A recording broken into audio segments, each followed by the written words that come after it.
आज की एक और बड़ी खबर। दिल्ली में राजेंद्र नगर कोचिंग हादसा, जी हादसा हत्या कुछ भी कह लीजिए। राजेंद्र नगर कोचिंग के बेसमेंट में भरे पानी से 3 छात्रों की मौत मामले में दिल्ली हाई कोर्ट में आज सुनवाई हुई। सुनिएगा आज कोर्ट में क्या हुआ। इस दौरान कोर्ट ने दिल्ली सरकार से सवाल पूछे, कड़े सवाल। जेल से सरकार चलाने पर भी सवाल किए गए केजरीवाल जी से, और मुफ्त वाली रेवड़ी, मुफ्त मॉडल रेवड़ी कल्चर का भी जिक्र किया। दिल्ली पुलिस को भी फटकार लगाई। कोर्ट ने कहा, कल्पना कीजिए हम यहां किस प्रशासनिक अराजकता से निपट रहे हैं। किसी की कोई जवाबदेही नहीं है, जिंदगी की कोई कीमत ही नहीं है। कोर्ट ने तल्ख टिप्पणी करते हुए कहा कि कुछ संस्थाओं ने खुद को कानून से ऊपर समझ लिया। कोर्ट ने दिल्ली सरकार से क्या पूछा वो जानिए। दिल्ली सरकार से पूछा कोर्ट ने पूछा, दिल्ली में कैबिनेट की पिछली बैठक कब हुई थी। मैं नहीं पूछ रहा हूं, कोर्ट ने पूछा है, क्योंकि सीएम साहब जेल में है। कोर्ट ने पूछा, दिल्ली में कैबिनेट की पिछली बैठक कब हुई थी। दिल्ली में कैबिनेट की अगली बैठक कब होगी। कोर्ट ने कहा, पिछले 6 महीने से कैबिनेट की बैठक नहीं हुई है। इस दौरान किसी प्रोजेक्ट को मंजूरी नहीं मिली।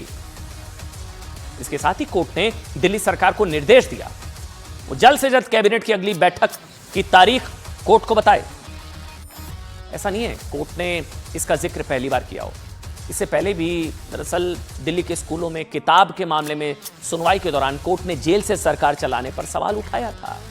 दिल्ली हाई कोर्ट ने इसके साथ ही सरकार की मुफ्त योजनाओं पर भी तीखी टिप्पणी की। मुफ्त मॉडल, ये पहले भी हुआ था, अभी हाल फिलहाल पिछली सुनवाई में भी कहा था मुफ्त मॉडल ने डुबोया, इस बात का भी जिक्र हुआ था। दिल्ली हाई कोर्ट ने आज क्या कहा। आज दिल्ली की आबादी 3.3 करोड़ है, 3 करोड़ 30 लाख समझ लीजिए आप। लगातार बढ़ रही है। क्यों? क्योंकि यहां पर सब्सिडी है। कोर्ट ने कहा, यहां बड़े नीतिगत फैसले हैं, लेकिन हम किसी के प्रति असम्मान नहीं जाहिर करना चाहते। कोर्ट ने कहा, हमें नहीं लगता कि इसको साइंटिफिक तरीके से हैंडल किया जा रहा है। कोर्ट ने पूरी दिल्ली के बुनियादी ढांचे पर दोबारा गौर करने की भी जरूरत का जिक्र किया। पूरी दिल्ली के बुनियादी ढांचे पर दोबारा गौर करने की जरूरत का भी जिक्र किया।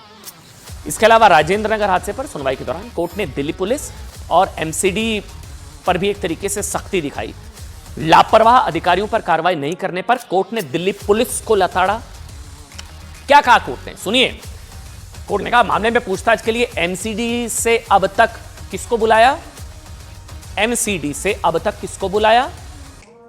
आपने किसी छोटे से अधिकारी को भी पूछताछ के लिए बुलाया या नहीं।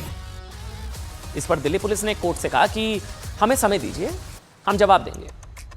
इसके बाद कोर्ट ने कहा कि आपने अभी तक फाइल भी जब्त नहीं की है। आपको तो पहले दिन जाकर सारी फाइलें जब्त कर लेनी चाहिए थी। कोर्ट ने कहा, ऐसा नहीं करना लापरवाही भी है और अपराध भी। कोर्ट ने कहा। वहीं कोर्ट ने सुनवाई के दौरान, यह बहुत दिलचस्प है, सुनिएगा, ये याद है आपको, ये खबर न्यूज़ 18 ने भी उठाई थी। कोर्ट ने सुनवाई के दौरान मामले में एसयूवी ड्राइवर की गिरफ्तारी पर भी पुलिस को फटकार लगाई। पूरी जांच को अजीब बताया। कोर्ट ने पुलिस पर तंज कसते हुए कहा, यह बहुत मेहरबानी है साहब, यह बहुत मेहरबानी की बात है कि आपने नाले के पानी का चालान नहीं काटा, जैसे आपने गाड़ी के ड्राइवर को पकड़ लिया। दरअसल पूरे मामले की सुनवाई के बाद, अच्छा ये आपको बता दें कि हुआ क्या था, ये गाड़ी वहां से गुजर रही थी, गाड़ी के ड्राइवर को गिरफ्तार कर लिया था कि क्योंकि इस ड्राइवर की वजह से पानी जो है ना वो बेसमेंट में चला गया, ये ऐसा आरोप लगाया था। तो कोर्ट ने कहा कि अच्छा हुआ आपने नाले के पानी का चालान नहीं किया, गनीमत रही, ड्राइवर को तो पकड़ लिया था आपने। तंज कसा कोर्ट ने। पूरे मामले की सुनवाई के दौरान दिल्ली हाई कोर्ट ने राजेंद्र नगर हादसे की जांच दिल्ली पुलिस से लेकर बड़ी खबर सीबीआई को सौंपने का आदेश दे दिया है। सीबीआई को सौंप दिया गया है पूरा मामला।